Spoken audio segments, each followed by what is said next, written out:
El tiempo simplemente no perdona. Y a ver, desde el mismísimo principio de nuestra existencia hemos tenido esta obsesión casi absoluta por intentar domarlo. Lo encerramos en cuadrículas, lo grabamos en piedra, vaya, hasta lo imprimimos en papel. Pero, ¿saben qué? Todo este esfuerzo colosal por organizar nuestros días esconde en realidad una historia alucinante. Una historia sobre poder, religión y pura supervivencia. Comencemos este recorrido. Y bueno, todo esto comenzó por una necesidad súper básica. De hecho, la palabra misma calendario tiene raíces antiquísimas. Viene de unas tribus indoeuropeas que básicamente buscaban proclamar mejores días. Claro, más adelante los cobradores romanos usarían lo que llamaban el calendarium, que era el libro del contador. Pero mucho, mucho antes de todo eso, nuestra mirada ya estaba clavada en el cielo, exacto, en Mesopotamia. Observar la luna era nuestro instinto más primario. Teníamos que medir para poder sobrevivir. Así que aquellas primeras civilizaciones trazaron 12 meses lunares. Seguían el ciclo exacto, de luna nueva a luna nueva. Parecía sencillo, ¿verdad? Pero hay un detalle. Los ciclos de la luna no coinciden para nada con los ciclos estacionales del sol. Así que todo empezaba a desfasarse, a moverse del lugar. Y aquí es donde la cosa se pone fascinante. Resulta que eran los reyes quienes tenían que intervenir. Literalmente añadían meses extra a mano para que las cosechas no se arruinaran. O sea, desde su origen, el control del tiempo era el control del imperio mismo. Luego, nuestra atención bajó del cielo nocturno hacia la tierra.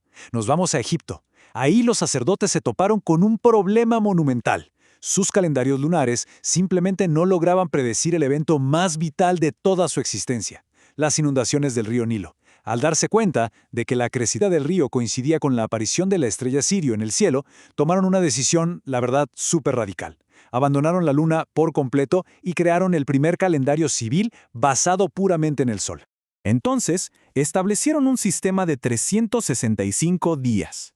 Lo dividieron cuidadosamente en 12 meses de 30 días y le sumaron 5 días extra al final del año dedicados a sus dioses. Sobre el papel, parecía un diseño perfecto, pero escondía un error invisible. Ignoraron una pequeñísima fracción de tiempo, unas cuantas horas que sobraban cada año. Y claro, este desfase, aunque parecía imperceptible al principio, provocó que con el paso de los siglos, las fiestas de verano terminaran celebrándose, imagínense esto, en pleno y crudo invierno. Y mientras tanto, Roma vivía en un caos absoluto con sus fechas. El primer calendario romano, que se le atribuye al mítico Rómulo, apenas tenía 10 meses. Terminaba en diciembre y de repente comenzaba en marzo. Y el crudo invierno, pues, simplemente no se contaba. Era considerado un tiempo muerto, un periodo oscuro donde no había labores agrícolas ni militares, solo rituales de purificación. Básicamente un vacío enorme en la historia que en algún momento iba a tener que llenarse. Y la verdadera revolución llegó en el año 46 a.C. Julio César, asesorado por el brillante astrónomo griego Sosígenes, decidió acabar con este desorden de una vez por todas. Implementó una reforma monumental en todo el mundo romano, y así nació el calendario juliano, un año de 365 días y un cuarto. Pero claro, para corregir el caos acumulado, ese primer año de transición tuvo que extenderse a 445 días. Literalmente lo llamaron el último año de la confusión. Ahora bien, con la caída del imperio, el poder de controlar el tiempo cambió de manos. Entramos a la Edad Media y la Iglesia asumió este mando. El gran calendario anual pasó a ser dictado completamente por las festividades eclesiásticas. La vida cotidiana de la gente ya no seguía las órdenes de los emperadores, sino los toques de las campanas. Las horas litúrgicas marcaban cuándo trabajar, cuándo descansar y cuándo rezar. Era un ritmo de fe que, literalmente, envolvía la existencia entera de toda la población. Pero ojo, el majestuoso calendario juliano escondía una trampa matemática. Una falla minúscula pero implacable. Se atrasaba respecto al año astronómico exactamente 11 minutos y 14 segundos cada año. Parece poco, pero siglo tras siglo, ese pequeño error invisible fue creciendo más y más. Esta falla acumulada terminó moviendo las fechas de los equinoccios, y la Pascua de Resurrección, que siempre debía llegar con la primavera, se estaba desplazando peligrosamente hacia los meses de verano. Claramente, había que detener esta desalineación cósmica. Y la solución llegó finalmente en el año 1582. El Papa Gregorio XIII ordenó una intervención drástica. Basándose en cálculos astronómicos súper minuciosos, promulgó un sistema totalmente nuevo, el calendario gregoriano. Sí, es exactamente el mismo modelo que utilizamos hoy en día. Pero para que este sistema realmente funcionara y encajara, se requería un acto completamente inaudito. A través de un decreto papal conocido como la pragmática, se tomó una medida verdaderamente radical. Para volver a alinear los días con el universo, había que eliminar de tajo todo ese exceso de tiempo acumulado. Tuvieron que, literalmente, borrar días enteros de la historia. Fue una simple orden redactada en tinta, pero que alteró para siempre la percepción de la realidad para millones de personas en todo el mundo.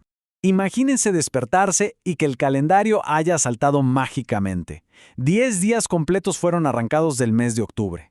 Al jueves 4 de octubre le siguió automáticamente el viernes 15. Sin más, esto por supuesto generó paradojas históricas fascinantes. Por ejemplo, Santa Teresa de Jesús falleció justo el 4 de octubre. Fue sepultada al día siguiente, pero la fecha oficial dictó que era 15 de octubre. Su entierro cruzó directamente el umbral de los días borrados. Increíble, ¿no? Y este mandato papal cruzó océanos enteros. Tuvo un impacto casi inmediato dentro de todo el extenso imperio español. De hecho, si revisamos archivos históricos en territorios tan distantes como Antioquia o el Virreinato del Perú, vemos claramente cómo se acató esta ley. Todo, desde el cobro de rentas hasta el pago de deudas y la vida cotidiana misma, se tuvo que ajustar a esta repentina comprensión del tiempo. El gran reloj global se reinició por completo en ese instante. Sin embargo, mientras Europa ajustaba febrilmente sus minutos y días en papel, en el continente americano latía una concepción del tiempo diametralmente opuesta, una que no necesitaba libros de contabilidad, porque se cincelaba directamente en roca volcánica. La civilización mexica nos heredó uno de los monumentos más abrumadores jamás creados por el ser humano, la famosa Piedra del Sol.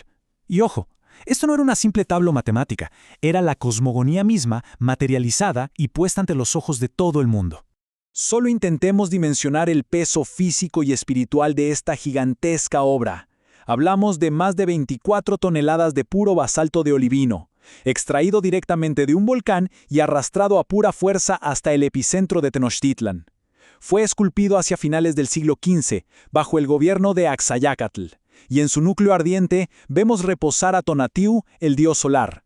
Está completamente rodeado por unas inscripciones complejas que nos narran la destrucción violenta de 4 eras humanas anteriores.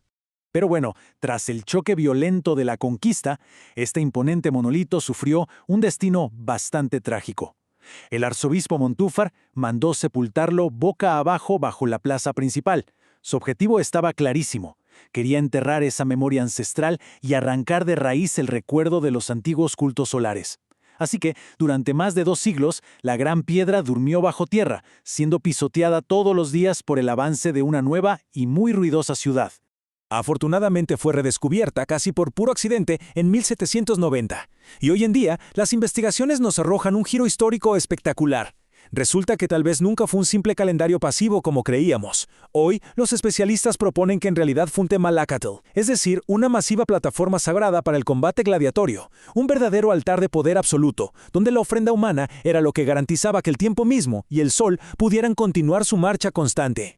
Así que, desde aquellas antiquísimas observaciones lunares en Mesopotamia, pasando por las matemáticas de los romanos, hasta llegar a esos abrumadores monolitos de basalto aztecas, nuestra historia como especie ha sido un forcejeo incesante. Intentamos desesperadamente medir, borrar y dictar las horas, bajo esta profunda ilusión de que tenemos el control.